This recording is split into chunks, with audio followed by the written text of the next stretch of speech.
It's 2:47 a.m. You're lying in bed, eyes wide open, and your brain won't shut off. You're replaying that thing you said 3 years ago, the email you sent at work, that awkward conversation. And the harder you try to stop thinking, the louder it gets. Sound familiar? 70% of people overthink daily, and it's destroying our sleep, our focus, our peace. But in Japan, there's a philosophy that's helped people quiet their minds for over 1,000 years. Not by fighting their thoughts, but by accepting them. Today, I'm going to show you 5 Japanese concepts that can finally stop the mental noise. No meditation apps, no therapy, no forcing yourself to relax. And at the end, I'll give you a 5-minute ritual that combines all 5. But first, you need to understand why you can't stop overthinking. Let's start. Your brain has a survival alarm called the amygdala. Thousands of years ago, it kept you alive. When a tiger appeared, your amygdala screamed, "Run!" But here's the problem. Your amygdala can't tell the difference between a tiger and an awkward text message. So when you send a risky email at work, your brain treats it like life or death, and it replays it over and over. That's overthinking. It's not weakness, it's biology. In the West, we're taught to fight our thoughts. Don't think about it, just be positive. And what happens? The thoughts get louder, because your brain doesn't respond to force, it responds to acceptance. And that's what Japanese philosophy teaches. The first concept is mono no aware. It means the beauty of impermanence. Everything is temporary. In Japan, cherry blossoms bloom for just 2 weeks.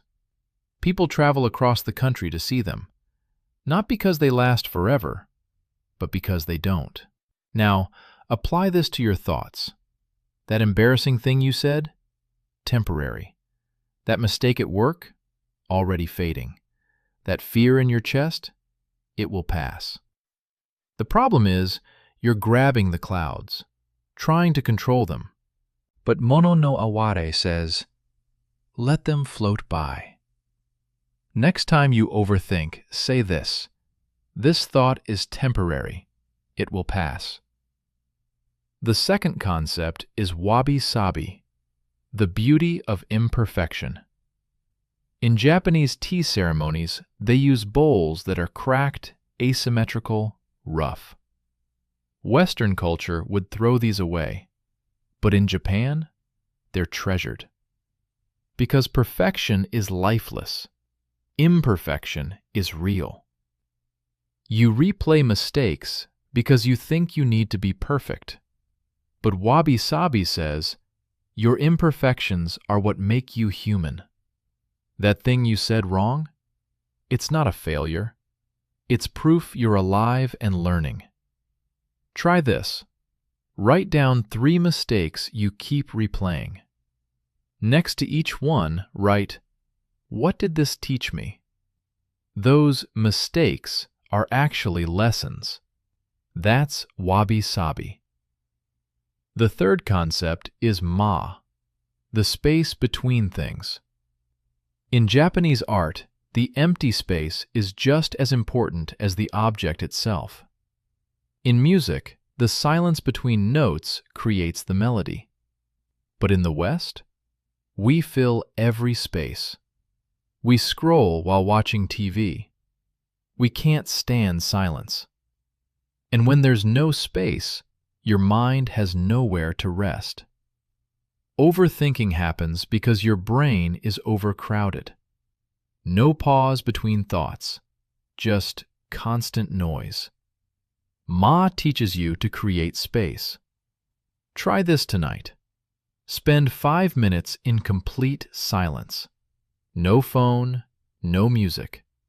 Just sit and breathe. Your brain will resist, but push through. The fourth concept is Shinrin-Yoku, forest bathing. It's not hiking. It's simply being in nature. In Japan, doctors prescribe this. They say, go spend 20 minutes in the forest. And the science backs it up. When you spend time in nature, cortisol drops 12%. Blood pressure lowers. Overthinking quiets. Why? Because trees release compounds called phytoncides. You breathe them in, and your nervous system shifts from fight or flight to rest and recover. You don't need a forest. Just find trees, a park, a trail. Walk slowly. No phone, no podcast. Just notice the light through the leaves, the sound of wind. That's Shinrin-Yoku, the fastest way to silence overthinking. The fifth concept is Kintsugi, the art of repairing broken pottery with gold. When something breaks in Japan, they don't throw it away. They fill the cracks with gold, and the object becomes more beautiful than before. Now think about you. You've broken. You've failed. You've been hurt. And you think those cracks make you less. But Kintsugi says, your cracks are your gold. That trauma, that mistake, that heartbreak, it didn't ruin you. It transformed you. The strongest people aren't the ones who never broke. They're the ones who broke and rebuilt themselves. Write this down. What has breaking taught me? Your answer? That's your gold. Don't hide your scars. They're proof you survived, and you're beautiful because of them. So here's what you just learned. Mono no aware. Your thoughts are temporary. Wabi-Sabi. Imperfection is beautiful. Ma. Create space. Silence the noise. Shinrin-Yoku. Nature heals your mind. Kintsugi. Your cracks are your strength.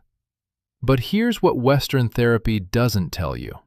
Western psychology says, fight your negative thoughts. Japanese philosophy says, let your thoughts exist. They're temporary. And studies show, acceptance is more effective than resistance.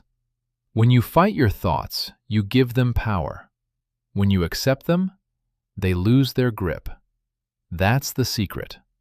So why can't you stop overthinking? Because you've been taught to fight your mind, to control it. But your mind doesn't respond to force.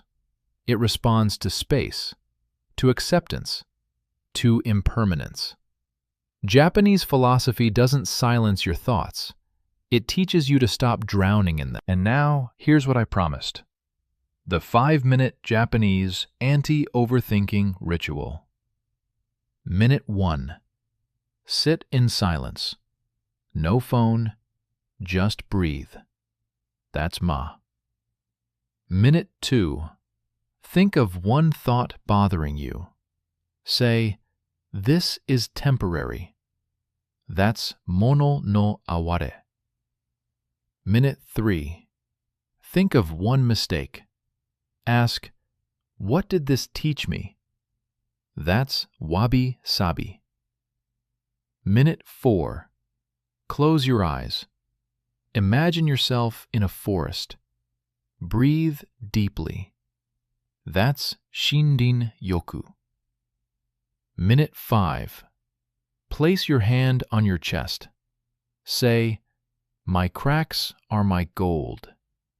That's Kintsugi. 5 minutes, every morning, or before bed, and your mind will finally quiet. So which of these 5 concepts hit you the hardest? Drop a comment. I read every one. And if this helped you, subscribe to Monolife. We're diving deeper into Japanese philosophy every week.